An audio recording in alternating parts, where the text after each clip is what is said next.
La mañana del martes 11 de septiembre amaneció fría. La ciudad de Santiago estaba oscura, con un cielo amenazador, presagiando quizás la tragedia que un poco más tarde caería sobre todo el territorio nacional, azotando al país por más de 17 años. Era un 11 de septiembre del año 1973. Septiembre es un mes de controversias para la historia de los y las chilenas. Es un mes que durante años la oligarquía y los sectores dominantes nos han impuesto a través de un currículum manipulado el 18 y 19 de septiembre como el Día de la Independencia Nacional y de las glorias del ejército. Ambas fechas son una farsa. No fue sino hasta 1818 cuando se proclamó el acta de la independencia de nuestro país. Tampoco puede llenarse de gloria este ejército cuando arrastra sobre sí una larga secuela de crímenes contra su propio pueblo y una extensa y larga lista de desastres y derrotas contra otros ejércitos. La propia ciudadanía jamás le ha reconocido algún mérito a las Fuerzas Armadas chilenas. Las fiestas patrias, fecha en la que se ha perseguido exacerbar los sentimientos patrios, son en realidad, para el pueblo, una fiesta gastronómica, donde adquieren más valor las empanadas, el terremoto y el vino tinto que alguna proeza de estos valientes soldados. Pero septiembre es también una fecha importante, no para todos, por supuesto, pero para un sector significativo es la llegada al poder de Salvador Allende y la Unidad Popular. Gobierno que llenó de esperanzas a los sectores más desposeídos de nuestro país. Es un mes apreciado para quienes recuerdan ese día que abrió por primera vez las puertas para que el hombre y la mujer sencilla avisoraran un mundo mejor. Es, por supuesto, un mes donde debemos recordar y recapacitar sobre nuestro pasado, entendiendo que una sociedad que persigue algún día ser próspera y justa debe superar sus angustias y sus tristezas. Chile hoy aún no logra superar las heridas abiertas que se produjeron hace 47 años atrás. Por el contrario, parece que cada vez se acrecientan mucho más. Y es que una minoría se ha enseñoreado en casi 5 años de décadas de todos los bienes públicos de nuestro país y muestra no estar dispuesta a ceder. Ha dictado las leyes y nos ha impuesto una constitución espuria. Ha controlado la economía sin contrapesos, acabando con conquistas trascendentales para nuestro país, como fue la reforma agraria que durante los gobiernos de Frei y Allende habían logrado restituir la propiedad sobre la tierra en beneficio de las mayorías. Ha entregado nuestros recursos naturales como el cobre y el litio a los capitales foráneos. Han entregado el agua, el bien más sagrado para el ecosistema, al mundo privado. Han controlado y mancillado, a través del sucio financiamiento, la política, convirtiendo la actual democracia en un remedio del cual las mayorías ya no sienten absolutamente ningún respeto. Son 47 años transcurridos donde las heridas para muchos siguen abiertas, pues aún no sabemos el paradero de muchos desaparecidos. Aún no logramos alcanzar la justicia que supone castigo para quienes con el peso del Estado abusaron, torturaron y asesinaron. Chile aún está en deuda y mientras lo esté, será difícil alcanzar la justicia y la paz por la que tantos hombres y mujeres han luchado y caído. El 18 de octubre pasado está emparentado con este largo caminar de nuestro pueblo cuando millones de habitantes de nuestro territorio salieron a correr el cerco de la injusticia demandando transformaciones sociales, económicas y políticas. Al igual como en septiembre del 73, el poder y quienes lo detentan han respondido con lo único que pueden y saben hacer, con represión, tortura y muerte. La historia sirve para conocer, para aprender, sirve en definitiva para trazar nuestros proyectos de vida. Quienes en septiembre de 1970 le dieron el triunfo a Salvador Allende son los mismos que debieron pagar el precio más caro de nuestra historia el 11 de septiembre de 1973. Pero después de 47 años surge nuevamente la esperanza, pues los que se levantaron el 18 de octubre son los herederos de aquellos que entregaron sus vidas por un mundo mejor. Pues como decía Salvador Allende, podrán avasallarnos, pero no se detienen los procesos sociales ni con el crimen ni con la fuerza. Hoy conmemoramos a todos los caídos, a Salvador Allende y a todos los que han sufrido y refrendamos nuestro compromiso por no detenernos, por seguir avanzando, por seguir luchando. Tenemos un desafío el próximo 25 de octubre a ganar con el apruebo y luego a luchar por correr el cerco que impusieron otros, por alcanzar un verdadero proceso constituyente con participación y representación de los que han luchado. Así podremos realmente rendir un homenaje a tantos que han dado su vida por hacer de Chile un mejor país. En esta fecha tan emblemática, recordamos para reflexionar las palabras de nuestro querido cantautor Patricio Mann. Llegó volando el cuervo sobre mi suelo para sembrar las ruinas y el desconsuelo. Durante largos siglos los yanaconas le entregaron las llaves de la corona. Durante largos siglos fue ensangrentando el suelo de los pueblos que iba volando, perforando las tierras de la labranza para escarbar el oro de la templanza. Se limpió las dos manos con mi bandera y no faltó en mi patria quien aplaudiera. Porque hay desventurados que por migajas besan la bota sucia que los ultraja, para que nunca más ni perdón ni olvido.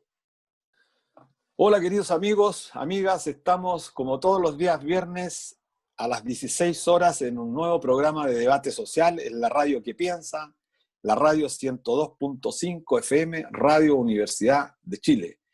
Estamos como todos los viernes con nuestra querida amiga, la directora Ana Muga, y con nuestra querida compañera Miriam Campuzano. ¿Cómo estás, Miriam? Hola Luis, buenas tardes a todos, a todas quienes nos honran en este día súper especial con su compañía. Hoy estamos 11 de septiembre y rememorando aquel 11 de septiembre del año 1973, el día sin duda más brutal, más doloroso de la historia de Chile. En estos días de septiembre tenemos como una especie de contradicciones, porque como tú bien dices, Chile despertó y ojalá siga despierto, no se vuelva a dormir. El 18 de octubre del año pasado y hemos pasado por varios meses complejos. La semana pasada estábamos recordando los 50 años de la llegada al gobierno de Allende, vía una elección democrática y popular. Y hoy estamos recordando aquel día fatídico del golpe militar que acabó con tantas ilusiones de tanta gente sencilla y común. Pero como tú bien dices, la historia la escriben los pueblos, y como decía el gran Simón Bolívar hace mucho tiempo, maldito el soldado que apunta sus armas en contra de su pueblo, porque eso es lo que la ciudadanía siente. Y en este mes, paradójicamente, también celebra Chile el Día de las Fuerzas Armadas, una institución que está deslegitimada, que está no validada por las grandes mayorías, y que nos hace tener una sensación de sazón, hay veces de más alegría, pero convencidos de que estamos en un escenario diferente, que hoy la gente tiene más herramientas, tiene más conocimiento, los jóvenes están muy claros con lo que quieren de un nuevo Chile, y para allá vamos. Así es, pues Miriam. Bueno, estamos en una fecha como muchos en un día de hoy recuerdan, estamos en un día parte de un mes, como decimos, lleno de contradicciones, porque tuvimos sueños, tuvimos esperanzas. Septiembre, el mes de la primavera, que hace despertar, ¿sí? El cambio de estación genera mejores condiciones, especialmente cuando estamos cerca de la primavera. Y tenemos contradicciones porque justamente también es un mes que hemos sufrido mucho. El 11 de septiembre es imposible borrar de nuestra conciencia, de nuestra historia, y va a seguir por mucho tiempo rondando nuestra conducta, nuestro historial, y hasta que no logremos zanjar de verdad este tema. Las nuevas generaciones, incluso yo diría la mayoría de los que lucharon el 18 de octubre no habían nacido para el 11 de septiembre. Y sin embargo, son herederos de ese tremendo proceso, porque como decía bien Salvador Allende, los procesos históricos no se terminan con el crimen, con la sedición, con la felonía. Me recuerda mucho esa palabra, la felonía, que lo usó Salvador Allende en un discurso emotivo, que A todos, yo era muy joven para el golpe de Estado, nunca me declaré allendista y sin embargo cada vez que leo más la historia de Allende encuentro que un personaje gigante que crece además por su calidad retórica, por su tremenda...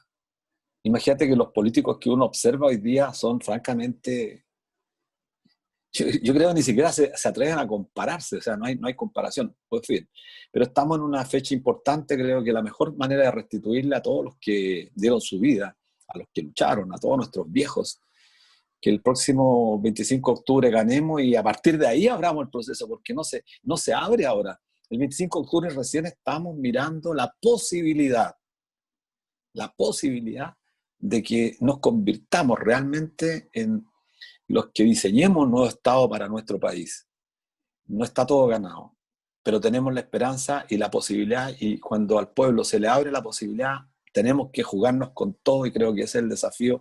Así que hoy día rendirle un homenaje a todos los caídos, a los familiares de los detenidos desaparecidos, a los familiares de los ejecutados políticos, a las mujeres, porque mayoritariamente a quienes ajusticiaron eran varones y sus mujeres, sus madres, tuvieron que cargar con el peso durante mucho tiempo de tener que cuidar a sus hijos, a sus hijas, sufriendo el despojo, prácticamente el desprecio de un Estado que ni siquiera les daba una respuesta, sino que las ofendía, como hemos estado viendo en estos programas que están dando la televisión ahora con el Estadio Nacional. Entonces, un saludo a todos ellos, Miriam, y creo que a refrendar nuestro compromiso por seguir luchando.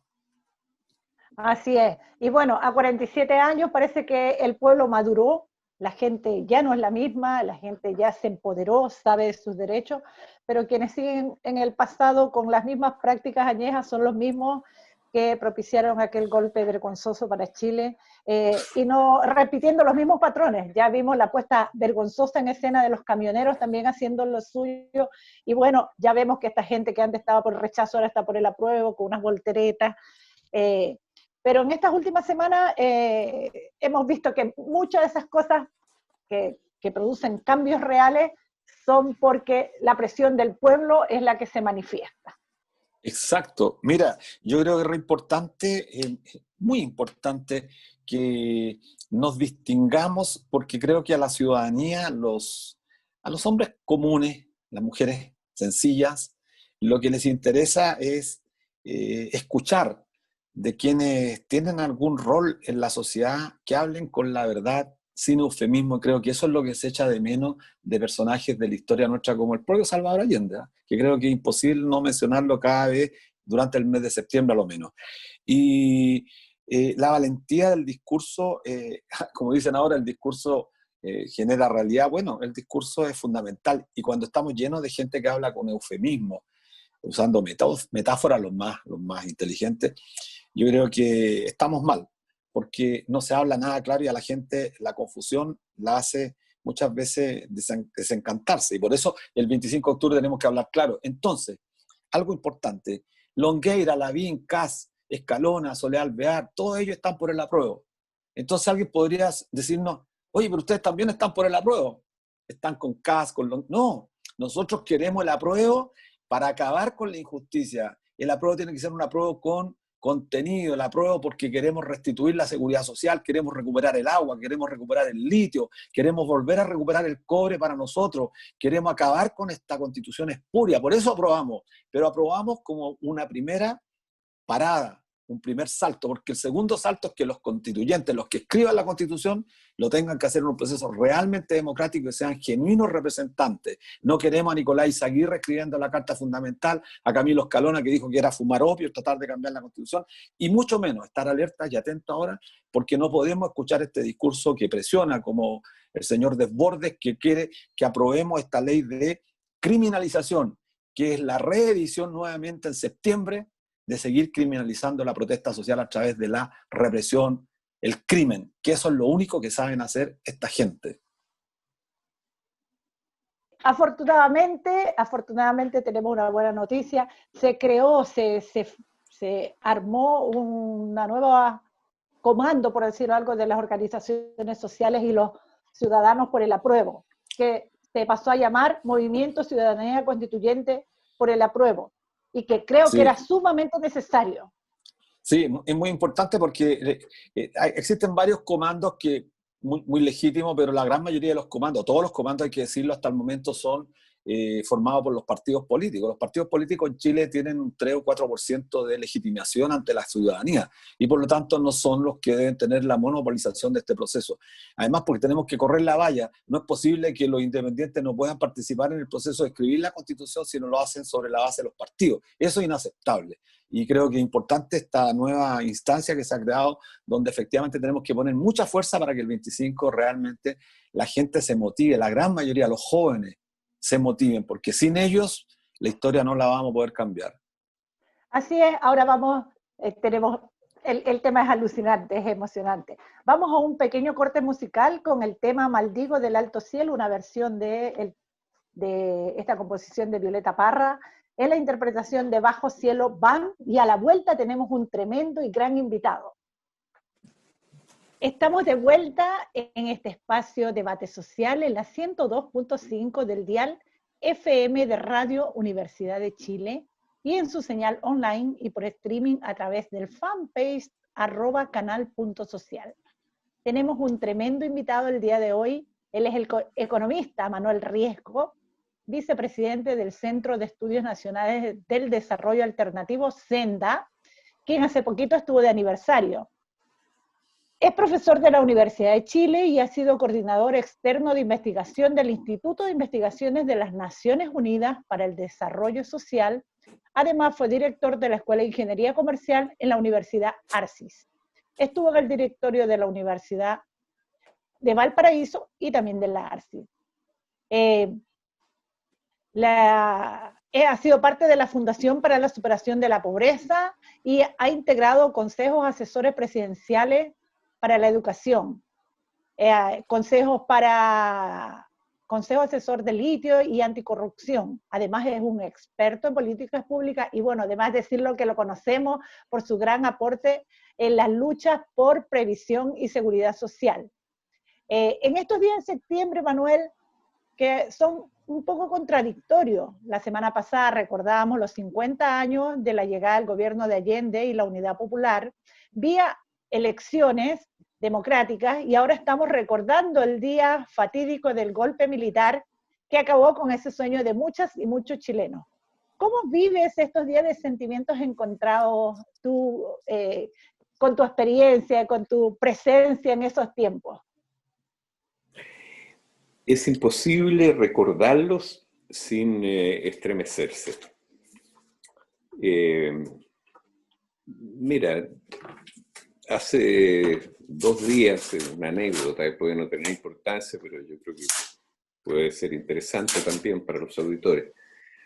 Estábamos analizando el comportamiento de los ciclos económicos seculares. Y bueno, estos son grandes movimientos de la economía mundial, sobre todo en las economías capitalistas desarrolladas. Y los 2 últimos ciclos han empezado en el año 1966, el año que empezó la Revolución Chilena, digámoslo así. Voy a explicar por qué digo esto. Ahí empezó uno de estos ciclos, es decir, había llegado a su culmine el ciclo anterior y empezó una caída muy fuerte que terminó en 1980. Y el otro ciclo empezó el 2000. Y, digamos, tuvo una caída muy fuerte durante la primera década del siglo y se han recuperado las economías desarrolladas desde entonces hasta el 2018. Bueno, pero a raíz de esto, estábamos estudiando en particular un incidente. Y el incidente era que entre el año 1974, y el año 1977, se produjo un repunte muy grande en la economía mundial. Es decir, venía cayendo desde el 66, pero del 74 hasta el 77 subió muy aceleradamente. Ahora, pero para después caer violentamente hasta el 80. Ahora, todos pensaban que el 74 había tocado fondo ese ciclo, pero no era así. ¿Por qué nos acordamos hoy día y seguimos esto? Porque a raíz de lo que está pasando en la economía mundial, hoy día circula la idea entre muchos analistas, que probablemente el ciclo actual no ha tocado fondo en el año 2009, sino que por el contrario, a partir de la caída que ya venía del 2018, con la pandemia va a seguir para abajo. Pero, ¿por qué recuerdo esto? Porque, bueno, esto tiene mucha importancia para las pensiones, desde luego, para las bolsas, en fin. Pero para la economía chilena, para el precio del cobre, todo está determinado de alguna manera por este ciclo. Ahora, pero lo que te quería contar es lo que me pasó y nos pasó en Senda, recordando los años 74 al 77, recordando el año 80, que fue el año en que se crearon las AFP, el año de la Constitución del 80. Era el año de auge de los Chicago Boys, era el año de auge de la dictadura de Pinochet, era el año en que ellos, los economistas, decían, vamos bien, mañana mejor. Y sin embargo, ¿qué pasó?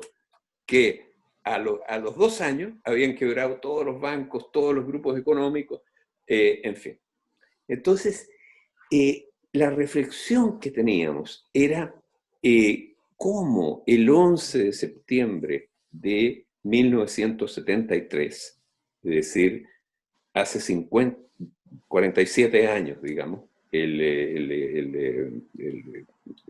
aniversario se cumple hoy día, o ayer, no sé, pero bueno, el punto es que, digamos, ¿qué pasó? ¿Qué carácter tuvo eso? Mira, en este momento en Netflix están dando una serie fantástica acerca de Los Miserables, la obra Los Miserables de Víctor Hugo. Y esa obra empieza con la batalla de Waterloo.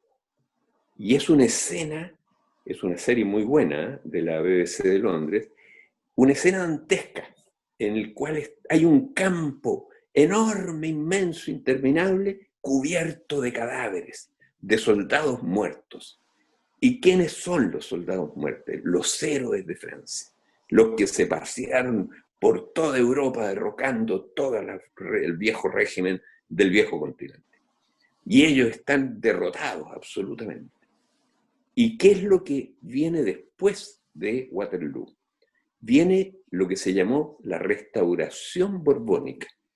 Sí. Es decir, vuelven los empolvados del antiguo régimen, que los muestran ahí tal cual, unos desgraciados, y vuelven llenos de revanchismo, ponen un rey de nuevo, y llegan a trapear con la revolución, a negarla, a perseguir a todos los revolucionarios, etc. Y fueron años de plomo, años de plomo.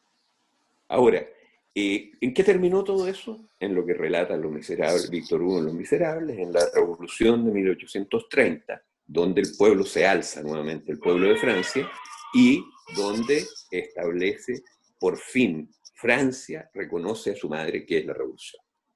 Sí. Y fíjate que cuando tú me preguntas esto, digamos, yo me hago el cine. Es decir, esos años que vivimos, los años que combatimos antes en la revolución, en los años de alza, de lucha popular, del 66 al 73, y en los años de la derrota, de la lucha dura, en el 74, en el 77, en el 80, y después cuando viene el segundo alzamiento, ¿no es cierto?, del pueblo en los 80, y que acaba con la dictadura finalmente en el 90. Bueno, pero cuando uno recuerda todo eso, no puede dejar de pensar en este periodo de la Revolución Francesa, en la restauración. Y si uno mira las AFP, por ejemplo, si uno mira la destrucción de la educación, si uno mira todas esas cosas, lo que mira es una revancha de los empolvados de Chile, de los hijos de Pinochet, de la oligarquía restaurada a la fuerza por mano ajena, el 11 de septiembre del 73.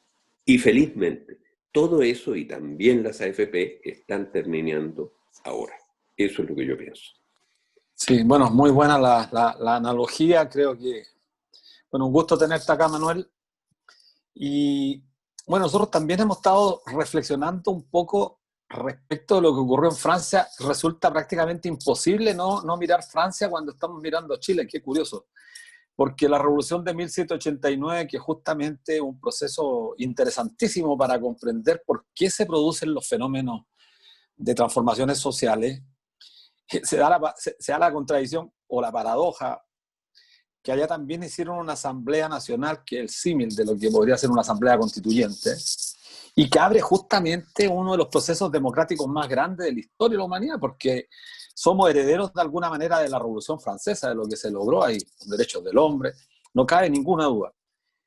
Y qué buena la comparación, claro, porque la restauración después con Bonaparte son casi 30 años después que se intenta retroceder en la historia. Bueno, es lo mismo que está ocurriendo acá. Y cuando usan la palabra desempolvado, yo hace poco también escribí un artículo y usé la misma palabra.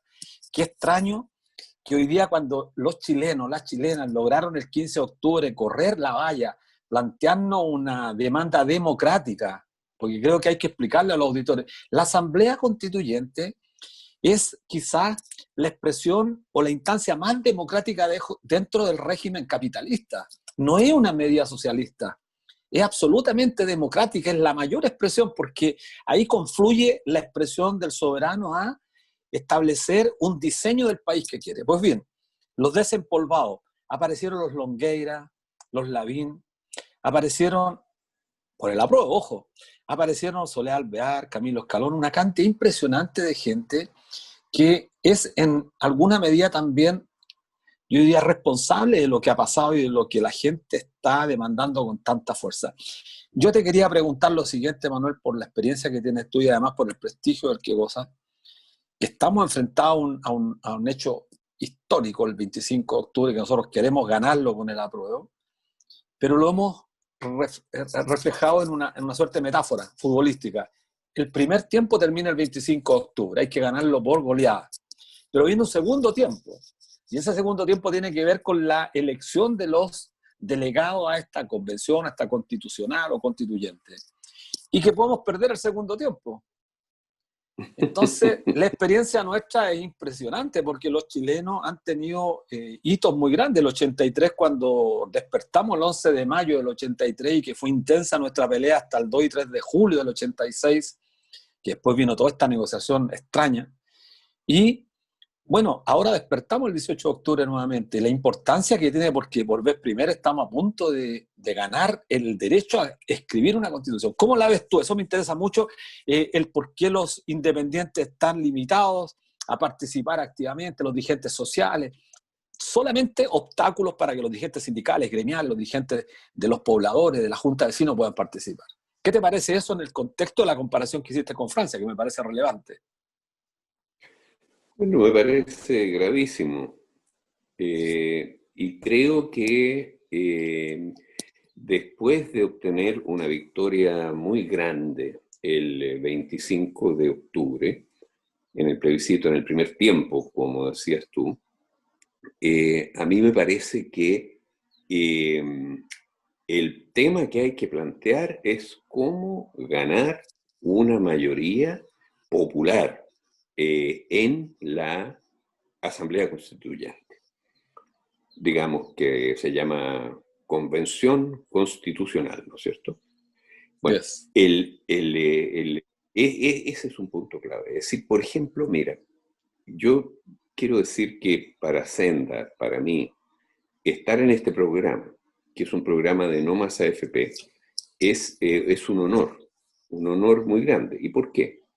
Porque nosotros vemos en los dirigentes sociales, dirigentes sindicales, que son quienes han levantado este gran movimiento de No Más AFP, vemos una conducción popular, vemos una conducción del movimiento de trabajadores, como no se veía en este país hace muchos años. Nos recuerda a mí, por ejemplo, yo, ¿por qué me hice de izquierda? ¿Por qué me hice comunista? ¿Por qué entré? Por los trabajadores, porque los veía en la calle y los veía conduciendo con responsabilidad, con seriedad, con organización, con fuerza, todo el movimiento y el proceso de transformación.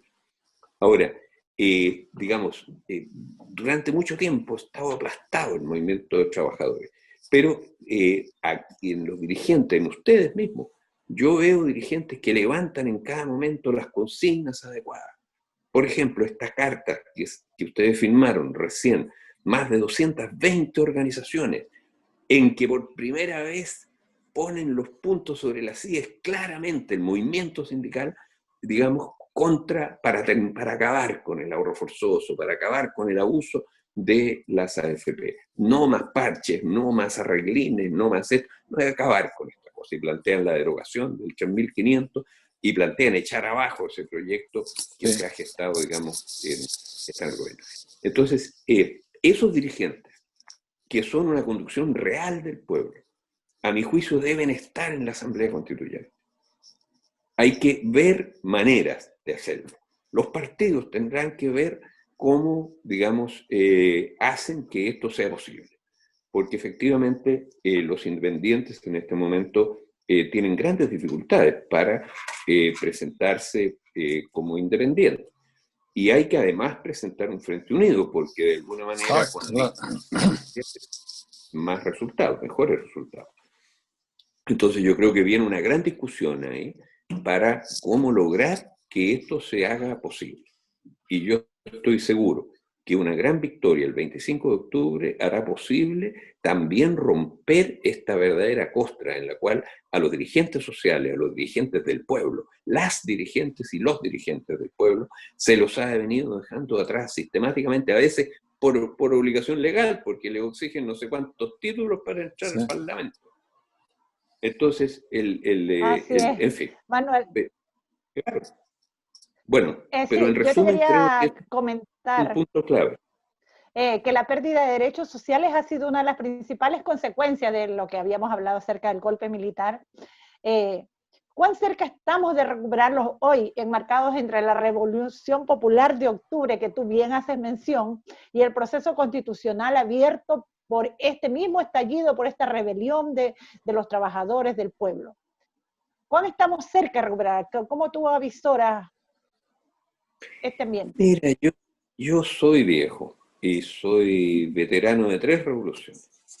Digamos, soy veterano de 2, de la de revolución con mayúscula, que es la que ahora tenemos que reconocer como la madre del Chile moderno, como hicieron los franceses en 1830, y tenemos que valorar a sus actores, valorar a los campesinos, por ejemplo, que masivamente se tomaron todos los fondos de Chile y que, digamos, fueron los más perseguidos después. Más de la mitad, fíjate, de los muertos, ejecutados y asesinados y desaparecidos por la dictadura, más de la mitad son dirigentes campesinos. Es decir, reconocer ese hecho. Digamos. Ahora, pero esa revolución duró 7 años. 7 años de intensísima participación popular, sin descanso, hasta en 1973. Desde el 66 al 73, sí, duró todo ese tiempo.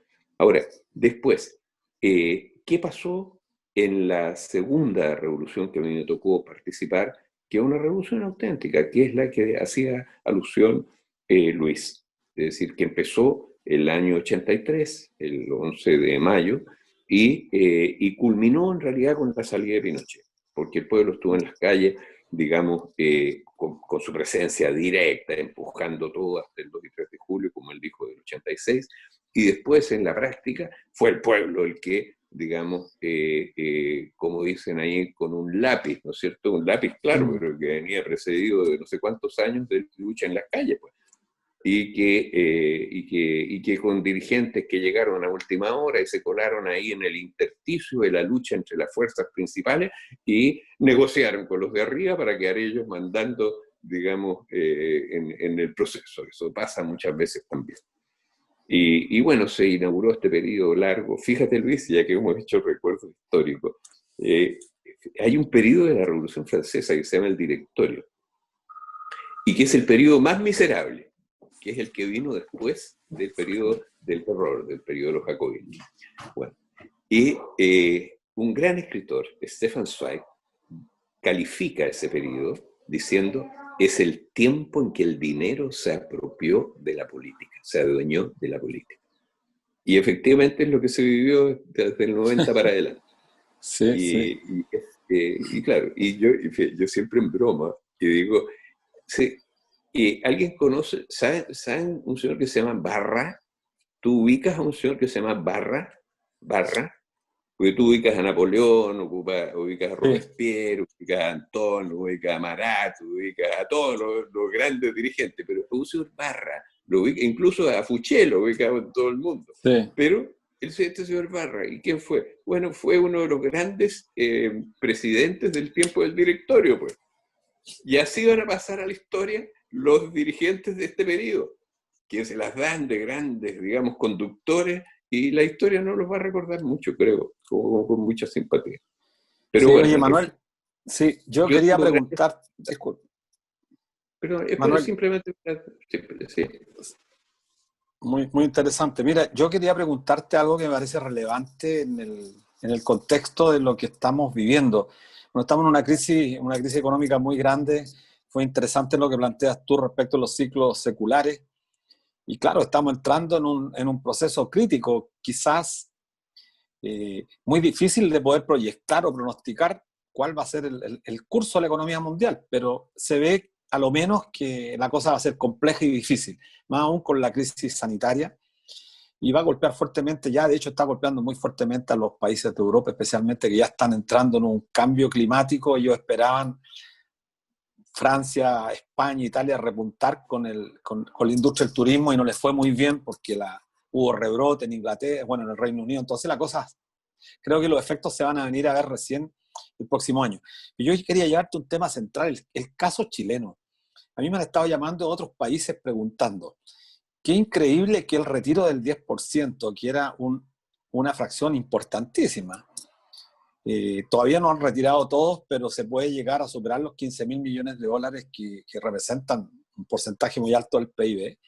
Pero todos los pronósticos apocalípticos, esta gente que se incendiaba Chile, que la economía se destruía, bueno, demostró, y esto es para allá quiero ir con la pregunta, demostró que esta riqueza que generamos nosotros con nuestra humanidad, que se expresa en el capital, entendido como fuerza de trabajo acumulado, que es curioso, cuando lo generamos nosotros y después cuando está en nuestras manos, genera reactivación. Es la paradoja, es lo único que genera reactivación. Generó incluso que decían que era poco redistributivo. Bueno, al final fue redistributivo porque puso un tope, 4.300.000, y de ahí para abajo. Entonces, los que ganaban menos, 350, sacaron 1.000.000 de pesos, y eso es muy potente para la gente. Bueno, pero al final reactivamos la economía. Eso es lo fundamental. Entonces, yo quería que tu opinión respecto a de este hecho político en Chile, que detuvo incluso la caída del PIB. El propio Scotiabank señalaba que más de 3 o 4 puntos comparado con otros países. Porque todos han dicho, miren, esto ha sido un error, fue un desacierto. Tu opinión, Manuel, sobre este particular tema, que una conquista que logramos finalmente todos nosotros, porque presionamos de manera impresionante al Congreso y creo que tenemos que seguir presionándolo. Mira, es el hecho político más importante, a mi juicio, que ha habido en estos meses, de lejos. Y es la medida económica, reactivadora, como dices tú, y redistributiva más importante que ha habido nunca. Sí, nunca, exacto. Mira, Hugo Fazio, sí, que fue directivo del Vicepresidente del Banco Banco Central, Central. Sí. presidente durante el gobierno del presidente Allende. Bueno, él dijo esto. Ni siquiera en ese tiempo hubo una medida de una potencia reactivadora y de una potencia redistributiva como esta. Porque tú te das cuenta que es pasar un 7% del PIB si fueran 15.000 millones, o 8% si fueran, y pasarlo desde un puñado de súper ricos a los bolsillos de millones de trabajadores, porque fueron millones. Sin En el intermediario. lugar donde yo estoy, Sí. sin intermediario directo, se los devolvieron. Que era dinero de ellos y se lo devolvieron. Mira, fue una cosa fantástica y además con un efecto reactivador y con un efecto político en dos sentidos, diría yo. Y es cómo cuando la gente tiene esperanza, Sí. eso se traduce en un levantamiento. Porque tú te das cuenta que el caceroleo que hubo ese día dirigido además por ustedes, porque ustedes fueron Sí, los grandes sí. dirigentes de eso. Todo el mundo, todo Chile. Bueno, entonces, y se logró el segundo efecto político, y es que el sistema democrático por primera vez se acordó de que siempre, en toda época, los estados o los príncipes se han justificado, se han legitimado por su capacidad para enfrentarse a los poderosos, para que no abusen del pueblo. Porque siempre los príncipes han sido parte de los poderosos. Pero si no fueran capaces de enfrentarse a los mismos poderosos para poner coto a los abusos de estos contra el pueblo, no sirven para nada. No son legítimos, no tienen legitimidad. Bueno, y este sistema democrático no tenía legitimidad porque nunca se enfrentó a los poderosos en 30 años. Y en cambio ahora, con la presión del pueblo detrás, se enfrentó a los poderosos y los obligó a devolver al menos el 10% de lo que se habían apropiado. Entonces yo creo que fue una cosa extraordinaria.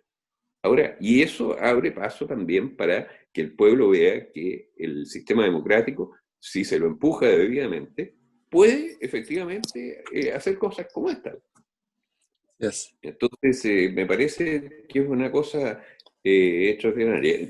Sí, nosotros estábamos estudiando esta cosa de los ciclos con mucho cuidado, porque tú te das cuenta que todos los meses se les pasan, digamos, cientos de miles de millones de pesos de los trabajadores a los mercados financieros.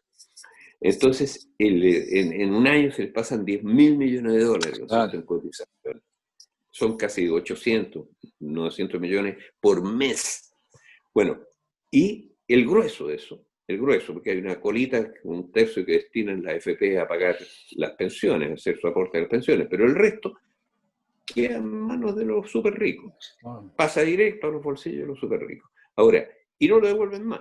Fíjate que es impresionante. Nosotros tenemos un gráfico que lo vamos a actualizar ahora el día 15, un informe que llamamos I+6, en el cual aparecen los 471 meses que ha existido el sistema de AFP.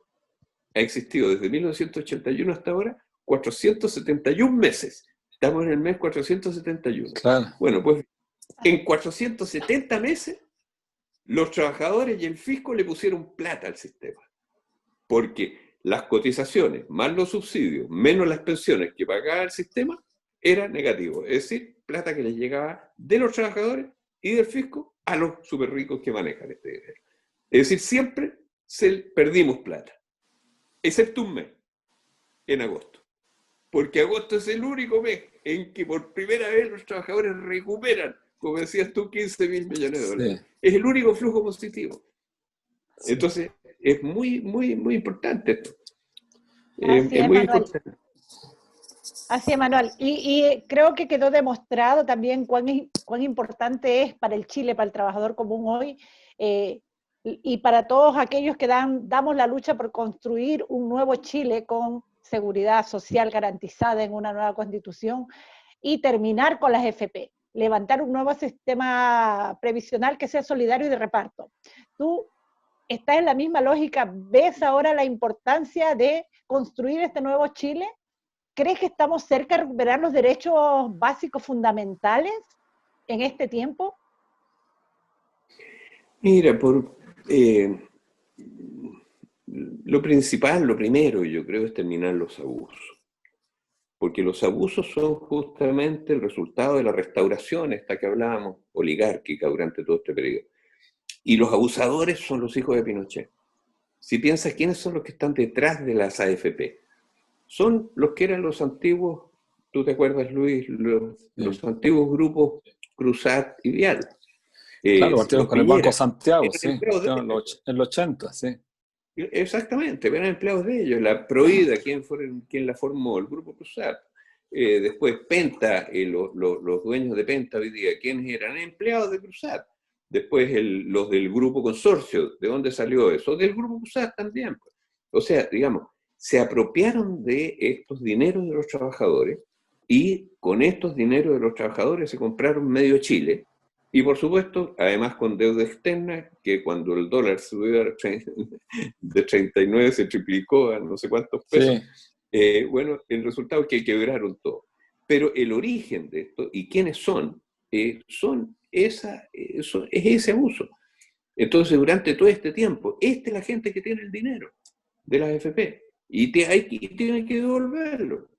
Tienen que devolver lo que se han apropiado. Es muy interesante, oye, este proyecto que acaban de presentar, que yo no sé cómo lo podrán justificar constitucionalmente, pero esta reforma para obligar a las compañías de seguro que también le Sí, devuelvan ahora, el dinero, que es sí, una muy buena idea, porque ¿quiénes se han apropiado el dinero? Las compañías de seguro. Se han quedado con la mitad de las cotizaciones. Y bueno, sí, y yo tengo la impresión de que además la cosa fiscal es muy importante. Nosotros escuchamos juntos a Leocadia Oreseac. Ella, mira, yo cada sí. vez que la escucho la respeto más. Ella con toda claridad dijo, mira que hay dos cosas. Esto es un abuso, porque es dinero de los trabajadores que se lo apropian los mercados financieros y no lo devuelven más. Y con eso adquieren gran poder en la sociedad. Y por lo tanto acentúan la concentración y todas las cosas. Bueno, esa es una cosa. Y la segunda es el impacto fiscal. Y ella dijo que esto crea déficits fiscales gigantescos, en fin. Entonces, creo que por esos dos motivos es necesario ahora actuar, porque Así además es. la perspectiva, como decías tú, de la economía mundial es muy grave. Y no Por lo sería mismo, raro, puede caer a la mitad del fondo. claro, Manuel, te preguntaba por lo mismo, porque, mira, qué bueno, lo último que dijiste me parece relevante para nuestros auditores de la Radio Universidad de Chile. El fondo representa un valor monetario de lo que tenemos ahorrado, porque está expresado en cuota. Entonces, hoy día tenemos cerca de 200.000 millones de dólares. Pero ese valor del ahorro previsional mañana, dependiendo del comportamiento de las bolsas, puede bajar a 150, como bajó ya a 160.000, entre octubre por ahí abril bajó mucho el valor del fondo, pero Así fue. se puede desplomar porque está invertido en instrumentos financieros. Entonces, Es quiero lo hacerte más una probable. pregunta, claro, una pregunta muy concreta. ¿Cómo es posible, cómo se puede entender, y en esto nosotros nos acusan de intransigente a la coordinadora, porque en el Congreso, en el Senado, y, y, y yo no voy a juzgar, solamente voy a emitir un hecho objetivo. Letelier con Carolina Goich, senadores, están llevando adelante una reforma que no toca un peso a las AFP, que pretende que una nueva contribución del 6% vaya a parar a una nueva institución que no se sabe cómo se va a financiar en la primera etapa, que mejora las pensiones efectivamente a un segmento, porque la exigencia es que tengan un nivel de contribuciones más o menos alta, cosa que no ocurre en Chile, pero que demuestra al mismo tiempo que el reparto es lo único que mejora las pensiones, con su propuesta. Y sin embargo pretenden dejar el 10% en manos de las sociedades anónimas que pueden bajar nuestro ahorro previsional en 50, 60%, seguir especulando. Entonces, ¿qué opinas de esto que estamos en medio de un plebiscito, pues?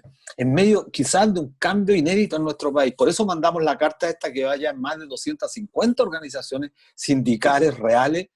Entonces, ¿cómo ves ese proceso? Porque a ti te ha tocado en otras etapas importantes de la historia también ser partícipe y estar atento ahí en los cambios importantes.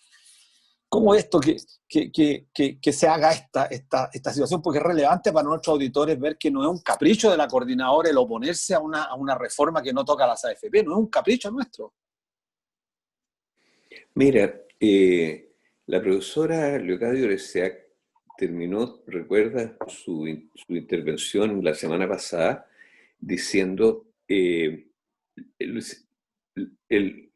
los grupos financieros no duermen nunca.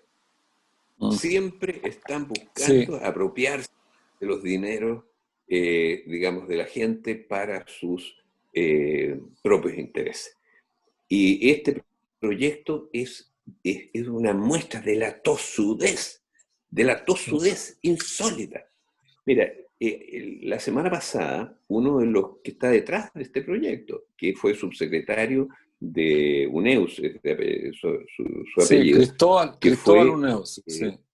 director de UNEUS, claro, que fue, digamos, uno de los inventores del CAE, en fin, bueno, pero él dijo que él no veía ninguna posibilidad de Sí, que ese proyecto se pudiera llevar adelante ahora, después de la carta de ustedes. Ahora, sí, pero la verdad de las cosas es que siguen insistiendo. Y como sí, dices tú, hay parlamentarios de la actual oposición, que son los que están detrás de esto empujando. Exministros 2 exministros están detrás de este proyecto. Y es un abuso insólito, porque, digamos, piensa lo que tú lo dijiste, es decir, van a aumentar un 50% la carga sobre los salarios. Eso no es reactivador, es lo contrario, es contractivo. Ahora, en un momento de crisis, y después ese dinero lo destinan íntegramente a ahorro. Si fíjate tú que la mejora de las pensiones con cargo al fisco, porque el fisco les presta la plata que después la van a recuperar de las maravillosas inversiones que van a hacer con este 6% adicional, que lo destinan íntegramente a ahorro, íntegramente, lo reconoció uno de los exministros de Hacienda. Y el fisco les pone la plata mientras tanto, y la sustentabilidad se la da porque el fisco recuperaría después esto gracias al ahorro de este 6%. Entonces, imagínate, ni siquiera es lo que peyorativamente llaman reparto, ni siquiera es que van a destinar el dinero de las cotizaciones para pagar pensiones, tampoco. Si el dinero de las nuevas cotizaciones va entero a ahorro. ¿Con qué pagan las pensiones? Los pagan con el préstamo que le hace el fisco, ¿no es cierto?, por unos años de sus propios recursos, pues. Entonces, es una aberración, es una aberración por donde se lo mire. Es un proyecto recesivo, regresivo, y es un proyecto políticamente completamente suicida. Es decir, yo no entiendo cómo todavía pueden seguir en eso. Y me parece magnífico que los trabajadores y 250 organizaciones se hayan cruzado firmemente con eso. Porque detrás de eso, como dices tú, están personas que tienen influencia en ciertos sectores del movimiento sindical. Hay asesores ahí, ¿no es cierto? Etcétera. Bueno, ha llegado lamentablemente el momento de despedirnos, no sin antes queremos felicitar a Senda por sus 25 años, por su iniciativa de sus clases magistrales, de traer a una tremenda economista polaca como es Leocadia Oreksiak, y por hacernos parte de esas clases magistrales. Y a nuestros auditores queremos pedirles disculpas por los desfases, de repente nos juega una pasada estas tecnologías modernas, sin duda nos quedamos con muchas interrogantes para conversar con nuestro amigo, compañero Manuel Riesgo, y lo dejamos invitado para un próximo programa. Luis, Manuel, sus palabras, muchas gracias. No, agradecer a Manuel, un gran abrazo, Manuel, que estés muy bien, cuídate. Un abrazo a ustedes y muchas gracias, y un placer, como siempre, conversar tantas cosas con ustedes.